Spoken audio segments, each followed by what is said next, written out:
que sigue con nosotros. Estamos aquí ahora en el análisis político después de informarle y conversar con la directora de Conagua, Nacional de Conagua, y también Blanca Jiménez, y también entrar en otro tema, ¿no? Digamos, en una variante del tema.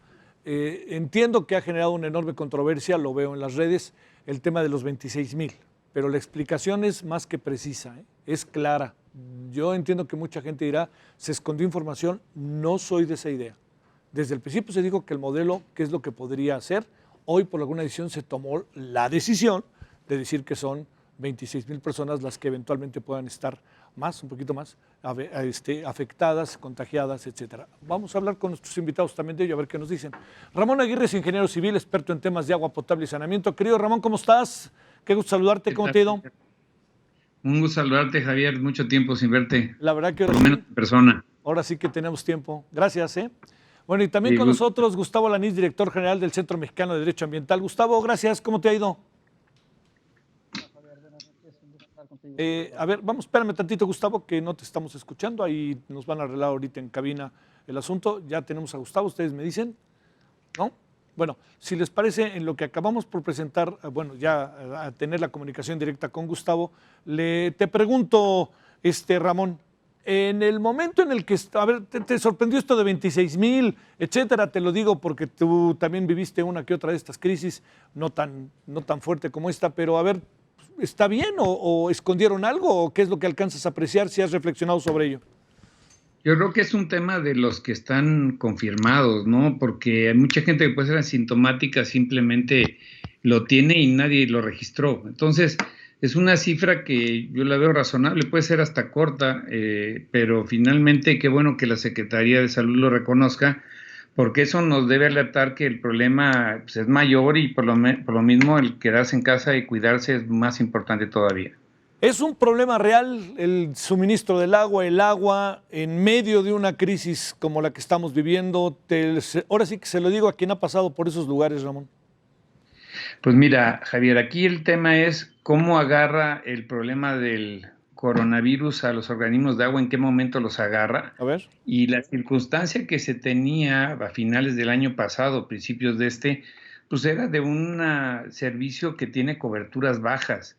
Nosotros tenemos una encuesta oficial de INEGI que en 2015 nos decía que agua 24 horas la tenía el 14% de la población, que tenía agua todos los días, un 34 nos da aproximadamente un 48-50% de la población con un agua diaria, y el resto de la población con un servicio intermitente. Coneval sacó un dato de que había una cobertura del 54% de agua. El dato oficial es que la cobertura es de 94-95%, pero debemos tomar en cuenta que una cosa es de que tengas el tubo enfrente de tu casa y Sí, otra cosa es que ese tubo lleve agua y que claro. lleve agua potable. Ujú. Entonces, podemos estimar de que hay en el país del orden de unos, con mal servicio, de unos 22 millones de habitantes y un servicio con tandeado, que la gente ya se acostumbró, que recibe el agua 2 o 3 veces a la semana, una vez a la semana, todavía en un régimen más o menos aceptable, unos 40 millones, pero unos 22 debe de tener con problemas muy serios en cuanto a la continuidad del servicio. Es buena, Ramón, el agua que nos llega, más allá de que, digamos, uno sabe que hay escasez, pero esta agua que nos llega en la mayoría, en ese 14% de las casas es buena y la que se lleva a través de las pipas, en fin. Bueno, el tema es de que hay que ver de qué ciudad estamos hablando, Sí. ¿no? Por ejemplo, la Ciudad de México tiene agua de buena calidad, más de un 90%, pero habría que ver de qué ciudad se habla. En términos generales, sí traemos un problema de calidad y sobre todo el hecho de que tengamos nosotros, Javier, como ya se comentó, a un 50% de las redes con un servicio intermitente, no nos asegura que esos tubos cuando se vacían no se contaminen. Sí. Entonces, la única manera de asegurar que tengamos agua realmente potable es que se potabilice desde la fuente, que se clore, Sí. y que al mismo tiempo después no esté sujeto a un servicio tan irregular que no nos garantice. Hay todo un reto, hay mucho camino por andar y las inversiones han bajado de manera dramática. En 2016 se planteó un recorte que se aplicó a partir de 2017 y que si lo comparamos el presupuesto que teníamos en 2016 contra el presupuesto que tenemos ahora en 2020, hay una reducción de un 82%. Entonces, hay muchos problemas en materia de infraestructura. Desafortunadamente, este tema, hay un dicho que dice, Dios da el agua, pero no la entuba. Sí. Y entonces tenemos un problema de que se requiere invertir mucho en infraestructura y que comentaste tú con la directora de Conagua, el problema es de que pues, no luce el dinero. Enterrar el recurso en tubos no es muy atractivo para los gobernantes, para los Sí, políticos. claro. Gustavo, parece que ahora sí ya tenemos buena comunicación. Te doy de nuevo la bienvenida y te agradezco que estés con nosotros. ¿Cómo estás? Buenas noches. Hola Javier, un gusto estar contigo y con el auditorio. Buenas tardes a Yo, todos, buenas noches, perdón. a ver, yo te lo agradezco. Fíjate, ¿en qué momento nos agarra en relación al tema del agua el COVID-19? Mira, hay varios comentarios que hacer. El primero es que, como Ramón no me va a permitir mentir, desde el año 2012 se aprobó por el Congreso en México el derecho humano al agua. Un aspecto que me parece fundamental, reconocido en el artículo 4 constitucional, y que sin embargo al día de hoy es algo que no es una garantía que no hemos llevado a la práctica, que no hemos hecho de manera efectiva, que no lo hemos logrado. Entonces tenemos un déficit ahí desde el punto de vista, digamos, jurídico, pero también de hacerlo efectivo en la práctica. Digo jurídico porque debimos de haber contado con una nueva Ley General de Aguas desde el año 2013, porque así lo establecía un transitorio de la reforma constitucional, y al día de hoy no contamos con esa ley. Es decir, tenemos un rezago de 8 años con una necesidad de una nueva Ley General de Aguas, y la idea fundamental era justamente poder garantizar el derecho humano al agua para todos aquí en el país. ¿Y por qué lo digo esto, Javier, amigos del auditorio? Porque justamente ahora que se está hablando de este acceso al agua, pues justamente Ramón y Blanca decían, no da votos, no se ve, pero ¿qué tal da vida? ¿No? Sí. Y obviamente pues tenemos que reconocer todos que si no hay agua, pues no hay salud y no hay vida para nadie.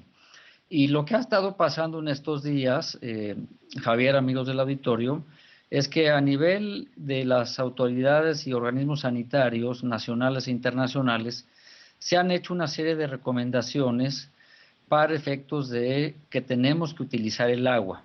Por un lado, por ejemplo, estamos hablando de que nos están mandando los mensajes de lavar las manos frecuentemente, ¿no? Con agua, con jabón, al menos 20 segundos cada vez que lo hagamos.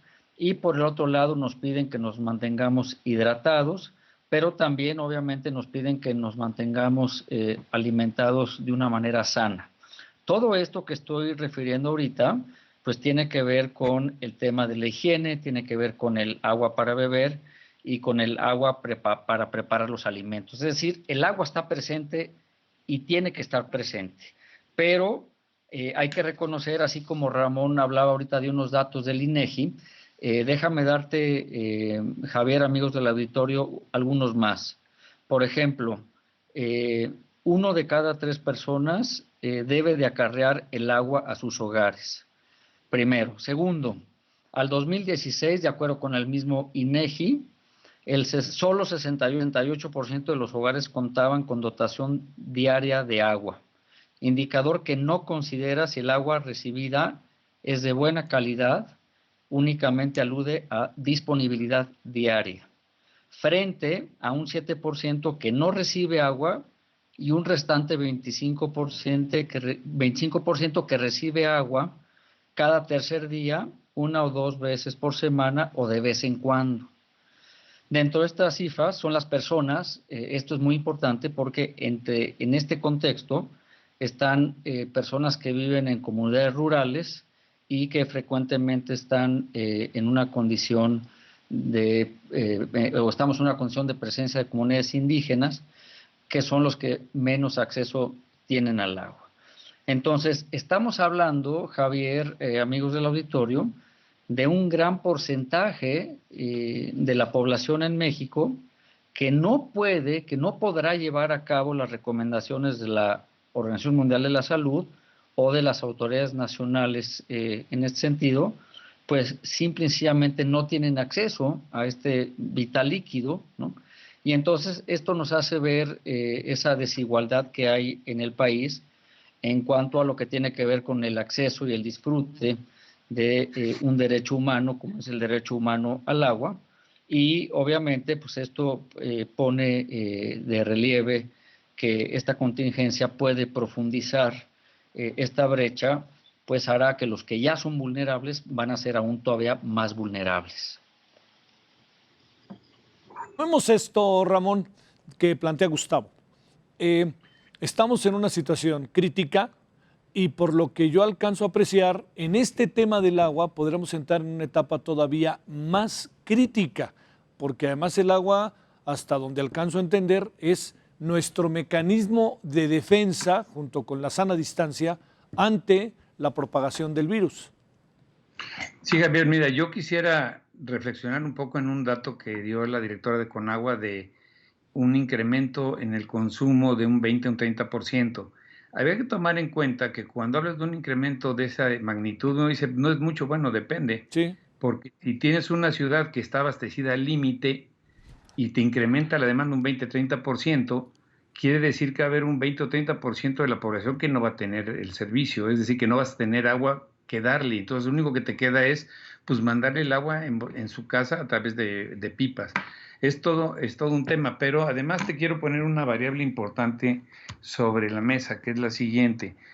Los organismos operadores pues no son organismos que tengan una capacidad económica importante. Inclusive los datos que se tienen es de que de los 650 organismos formalmente establecidos en el país, hay solamente 10 que dan un buen servicio y que tienen autonomía financiera.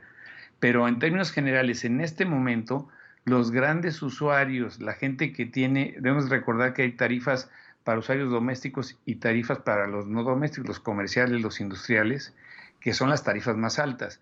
Bueno, esos consumidores prácticamente ya dejaron de consumir a los organismos y tenemos entonces una caída en los ingresos, sumado con que mucha gente ha dejado de pagar, del orden de un 50%. Yo veo hacia adelante la necesidad, no creo que lo haga el gobierno federal, creo que va a tener que recurrirse al apoyo de los gobernadores, de los presidentes municipales, se va a tener que subsidiar un servicio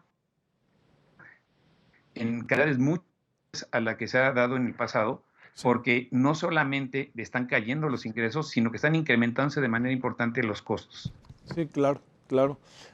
A ver, Gustavo, pensemos en perspectiva. Todo indica que hoy nos informaron que tenemos eventualmente 26,000 o más infectados, más las otras variables que se dieron a conocer y que se dan a conocer regularmente. Todo indica que el 30 de abril no será la fecha en que podamos regresar a las calles y todo indica que estamos todavía en una etapa que no alcanza a ser la climática respecto a la propagación y a los efectos del virus. ¿Qué hacer con el tema del agua? ¿Tenemos salida o de plano vamos a un callejón sin salida? Y no lo digo, créeme que no tengo por principio de vida el pesimismo. Sí, Javier, un par de cosas. La primera es que hay que reconocer que en el contexto global, a nivel internacional, está reconocido que hay alrededor de 2.200 millones de personas que no tienen acceso al vital líquido. Ajá. No tienen acceso a estos servicios de agua. En consecuencia, lo que ha recomendado Naciones Unidas es que sí o sí se tiene que garantizar a la población el acceso al agua en estas crisis, en parte por las razones que yo mencionaba anteriormente. Te tienes que lavar las manos, tienes que hidratarte, tienes que comer y preparar los alimentos, pues requiere de agua. Y en consecuencia lo que se ha dicho, reitero, a nivel de las Naciones Unidas son un par de cosas. La primera es que se debe de prohibir a toda costa el que se lleven a cabo cortes de agua a todos aquellos que no puedan pagar las facturas, las notas, los recibos que tienen que ver con el servicio de agua que se nos proporciona. Es decir, no cortarle a la gente su derecho humano que mencionábamos anteriormente al agua. Ajá. En segundo lugar, también se ha sugerido, se ha propuesto, reitero, vía Naciones Unidas, el hecho de que se proporcione de manera gratuita el servicio del agua mientras dure la crisis, particularmente a todas aquellas personas que están en una situación de vulnerabilidad, a todas aquellas personas que están en una situación de pobreza y obviamente a todas aquellas que se van a ver afectadas por las dificultades económicas que esto está trayendo y que va a traer en los meses por venir. Es decir, esto no es un tema de hoy, de mañana o de la semana que viene. Esto va a ser una crisis que hoy es la pandemia, hoy es el coronavirus, pero mañana va a ser una crisis económico, financiera, social, que no podemos subestimar y en consecuencia tenemos que asegurar que la gente por lo menos tenga acceso al vital líquido y lo que pide, reitero, Naciones Unidas es que mientras dure la crisis se les proporcione de manera gratuita. Uh-huh. Te planteo, Ramón, para ir cerrando, tenemos 3 minutos. Viendo esto en perspectiva, va a estar difícil poder suministrar agua cuando el agua, insisto, es nuestro mecanismo, uno de nuestros mecanismos de defensa ante el COVID. ¿Qué hacer? ¿Qué alcanzas a apreciar en función de tu experiencia que se puede hacer habiendo estado en lugares particularmente estratégicos en el tema del agua? Javier, esto tiene 2 vertientes. Una es las autoridades, los gobernadores, presidentes municipales, el gobierno federal. Habría que poner el agua como un tema de seguridad nacional y de prioridad, pero no solo en el discurso. Habría que realmente ponerlo como un tema prioritario que tiene que ver, obviamente, con resolver esta contingencia y ojalá se quedara permanentemente porque tiene mucho que ver con la calidad de vida y con la salud. Y ahora hay que voltear a ver a los usuarios. La realidad es que necesitamos nosotros cuidar en extremo el agua. Te doy el dato más importante. Los datos que nosotros tenemos de el mayor desperdicio de agua se da en la regadera. Sí. Los baños esos de 15 minutos con agua calientita, hay que buscar prácticamente meterse a la regadera aunque esté el agua fría, durar el menor tiempo posible. Es el mayor consumidor de agua que se tiene en los hogares. Y el otro tema que tiene que ver con todo lo que comentamos, lo que comentaba Gustavo, es que la gente que tenga capacidad de pago, que no esté en una condición vulnerable económica, pues que pague su porque ahí tuvimos un pequeño problema, perdón. Ahí. Sí, los subsidios del gobierno, de los gobiernos, logremos que por lo menos la gente que pueda pagar sí pague. Javier, serían los comentarios más importantes que yo te podría dar. Dale. Tenemos un minutito, adelante, Gustavo, viendo esto hacia adelante. Sí, Javier, yo creo que un par de cosas, 3 cosas. La primera es que haya la sensibilidad suficiente a nivel de la autoridad para efectos de poder llevar a cabo estas acciones que comentaba yo y apoyar a los más afectados, a los más vulnerables, a los más pobres. En segundo lugar, retomar las campañas de difusión, de concientización, sí, claro, para que volvamos a esas campañas que tú y yo recordaremos de aquel chamaco, sí, que nos exhortaba, sí, a cuidar el agua. Ciérrale, nos decía. Sí. Eso ya no existe, ya no hay esas campañas, entonces tenemos que volver a eso. Y en tercer lugar, obviamente tenemos que hablar nosotros porque estamos en la Ciudad de México, pero por ejemplo el sistema de aguas ha anunciado la preparación de 37,000 viajes de pipas, lo cual es oportuno, adecuado, pero lo importante es que eso se haga en el tiempo adecuado, en el tiempo que se requiere. Llevamos más de un mes hablando de esto y esto se acaba de anunciar la semana pasada. Entonces necesitamos que la autoridad actúe con más rapidez, con más sensibilidad, reitero, para poder apoyar a los que más lo necesitan. Gustavo, muchas gracias. Un abrazo, Javier. Buenas noches a todos. Para ti, gracias. Ramón, un abrazo, gracias. Un gusto, Javier. Gracias por la invitación. Gracias. Nos vamos, aquí estaremos mañana. Por lo pronto, descanse, estemos juntos, pero distanciados. Adiós.